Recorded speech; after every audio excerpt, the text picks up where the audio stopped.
ఎట్లా ఏ విధంగా చేయాలనో అవన్నిటి కూడా ప్రణాళికలు తయారు చేసుకుంటాం. అంటే ఈ 5 సంవత్సరాలు జరిగిన విధ్వంసం మీరు ఒకసారి చూసిన తర్వాత ఇది ఒక 30 సంవత్సరాలకు ఎంత డ్యామేజ్ చేయాలనో అంత డ్యామేజ్ జరిగింది. వ్యవస్థలు విధ్వంసమయ్యాయి. మొత్తం ఎకానమీ కుప్పగూలిపోయింది. అప్పులైతే ఎంత చేశారో ఇంకా లోతు పోతే తప్ప మనకు తెలియదు. ఎక్కడెక్కడ చేశారో ఏమేం చేశారో తెలియదు. ఇంకొక పక్క ఎక్కడికక్కడ సహజ సంపద, ఒక శాండ్ కావచ్చు, మినరల్ వెల్త్ కావచ్చు, లేకపోతే ఏదంటే అది ఇంకా మాకు అడ్డే లేదు, ఏమైనా చేయగలుగుతాం, ఎవరైనా అడ్డొస్తే తొలగించుకుంటా పోతామనే ధీమాతో ముందు పోయారు. కొంతమంది భయపడి రాలేకపోయారు, ఎదిరించలేకపోయారు. నా కళ్ల ముందర ఒక రైతు చూస్తే ఆ పొలం పక్క నుండి ఇసుక తీసేస్తే అక్కడ భూగర్భ జలాలు ఉండవు. వ్యవసాయానికి నీళ్లు కూడా కొరత వస్తుంది. పక్క నుండే పొలాల్లో కూడా నీళ్లు ఉండవు. కానీ మాట్లాడే సాహసం చేయలేకపోయాడు. ఆయన కళ్ల ముందర ఆయన పొలంలో మట్టి తీసుకుపోతా ఉంటే ఎదిరించలేని నిస్సహాయ స్థితికి వచ్చాడు. మా వాళ్లు పోతే హౌస్ అరెస్టులు చేశారు. ఇవన్నీ చెప్పుకుంటూ పోతే ఒకటి కాదు, చాలా జరిగాయి. అవన్నీ కూడా ఏ విధంగా చేయాలనో చేస్తూనే మళ్లీ వ్యవస్థలన్నీ కూడా పునరుద్ధరించాల్సిన బాధ్యత ఉంది. అదే మరిగా మాకు ఒక 4-5 రోజులు ఇవన్నీ చూసిన తర్వాత డెప్త్కి పోయిన తర్వాత మీరు పేపర్లో రాసినట్టు గాని మేము మాట్లాడినట్టు గాని ఒక లెవెల్లో ఆగిపోయినాయని నా ఉద్దేశం. ఎందుకంటే నేను రాజకీయాలు 40 ఏళ్లు చూశాను. ప్రభుత్వాలను మేము అధికారం ఉన్నప్పుడు చూశాను, బాగు చేసి మళ్ళా అపోజిషన్కి వస్తానే వీళ్ళు నాశనం చేస్తే మళ్లీ నేను అధికారంలోకి వస్తానే దాన్ని బాగు చేయాలంటే ఎన్ని కష్టాలు ఉన్నాయో నేను చూశాను. ఒకప్పుడు పవర్ సెక్టర్ మీరు చూస్తే కరెంట్ ఎప్పుడు వస్తుందో ఎప్పుడు పోతుందో తెలియని పరిస్థితి నుంచి హైదరాబాద్ లో విద్యుత్ సౌధ దగ్గర రాఘవరెడ్డి ఉండేవాడు, కమ్యూనిస్ట్ లీడర్. నల్గొండ నుంచి రైతులు తీసుకొచ్చి సమ్మర్ వస్తే అసెంబ్లీ ఏప్రిల్లో ఉంటే గొడవలు. సగం టైం మేము కరెంటు కొరతపైనే చర్చించేవాళ్ళం. That were the days.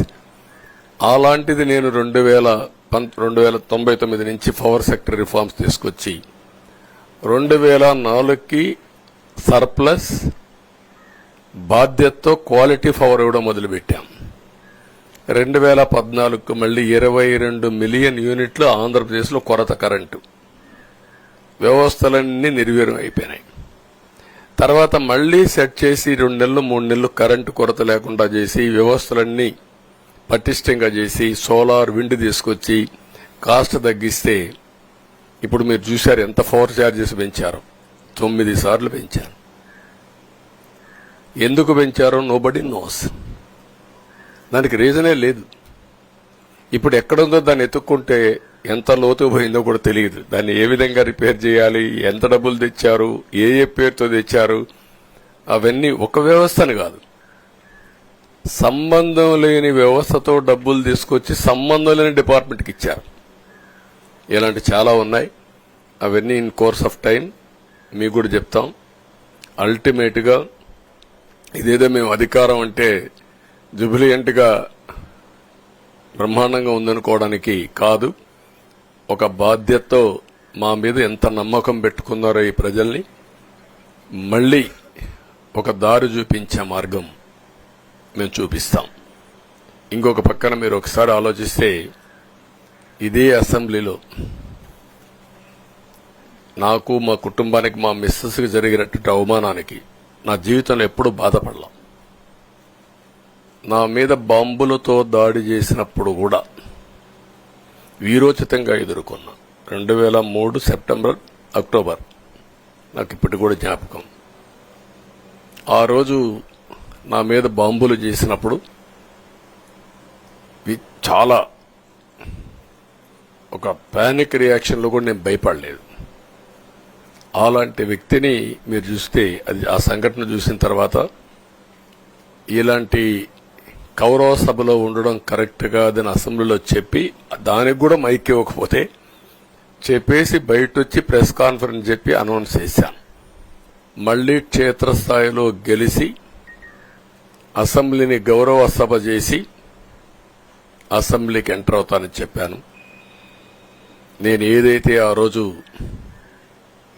ఒక ప్రతిజ్ఞ చేశానో దాన్ని నిజం చేయడానికి ప్రజలు సహకరించారు. మామూలుగా సహకారం కాదది.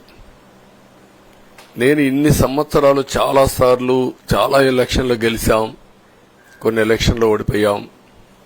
ఎలక్షన్లో ఓడిపోయినప్పుడు నేను ఎప్పుడూ కుంగిపోలేదు. ఎలక్షన్లో గెలిచిన తర్వాత గంతులేయలేదు. నిబ్బరంగా ఓడిపోయినప్పుడు ఒక బాధ్యత ప్రతిపక్షంలో ఉండి పనిచేయాలి, గెలిపించినప్పుడు ఒక బాధ్యత ప్రజలకు మెరుగైన సేవలు అందించి వాళ్ళని ముందుకు తీసుకుపోవాలని ప్రయత్నం చేశాం. ఎప్పుడూ ప్రజాప్రచారనే ఉన్నాం.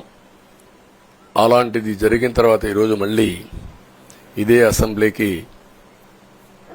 నేను ఏదైతే చెప్పానో అది చేసి వెళ్ళడం అనేది ఒక తృప్తి, ఒక గౌరవం. ఆ గౌరవాన్ని నిలబెట్టిన ప్రజలను కూడా మనస్ఫూర్తిగా అభినందిస్తూ మీ రుణం తీర్చుకుంటాం. ఏ విధంగా పనిచేయాలో పనిచేస్తాం. మీ ఎక్స్పెక్టేషన్స్ ప్రకారం పనిచేసి అయితే ఎప్పటికప్పుడు మీరందరూ కూడా మేము ఓటేసాం, మా పని అయిపోయింది, ఇంకా మీరు చూసుకోండి కాకుండా ఎప్పటికప్పుడు మమ్మల్ని నడిపించే బాధ్యత, మాకు సహకరించే బాధ్యత, మళ్లీ రాష్ట్రంలో ఉండే ప్రజలందరం బాగుపడాలంటే ఏం చేయాలో మేము చేసినప్పుడు ఎప్పటికప్పుడు ఫీడ్బ్యాక్ ఇచ్చి నడిపించే బాధ్యత తీసుకోవాల్సిందిగా వారిని కోరుతున్నా. పవన్ కళ్యాణ్ గారిని మనస్ఫూర్తిగా అభినందిస్తున్నా. అదే మరి బీజేపీ అగ్రనాయకత్వాన్ని నరేంద్ర మోడీ గారిని, అమిత్ షా గారిని, ఇక్కడికి వచ్చిన అబ్జర్వర్స్ ని, ఇక్కడుండే పార్టీ అధ్యక్షురాలైనటువంటి పురంధేశ్వరి గారిని మనస్ఫూర్తిగా అభినందిస్తున్నా. వీళ్ళందరూ కూడా ఏదైతే ఒక స్ఫూర్తిని తీసుకున్నామో ఆ స్ఫూర్తితో టోటల్ గా ప్రతి ఒక్క కార్యకర్త సిన్సియర్ గా పనిచేయడానికి ఏ అభ్యర్థి ఉన్నా తమ అభ్యర్థిగా పాటించి బ్రహ్మాండంగా పనిచేశారు. వాళ్ళందరినీ అభినందిస్తున్నా. ఈరోజు మా విజయం మూడు పార్టీల కార్యకర్తల సమిష్టి కృషి.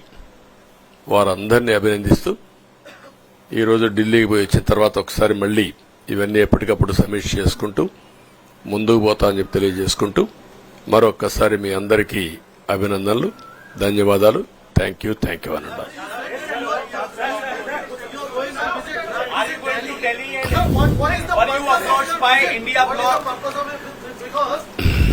No, don't bother. No, hear me, I say. You are very loud. You want news always. I am also experienced. I have seen so many political changes in this country. We are in NDA. I am going for NDA meeting. In course of time, anything will report to you. Thank you.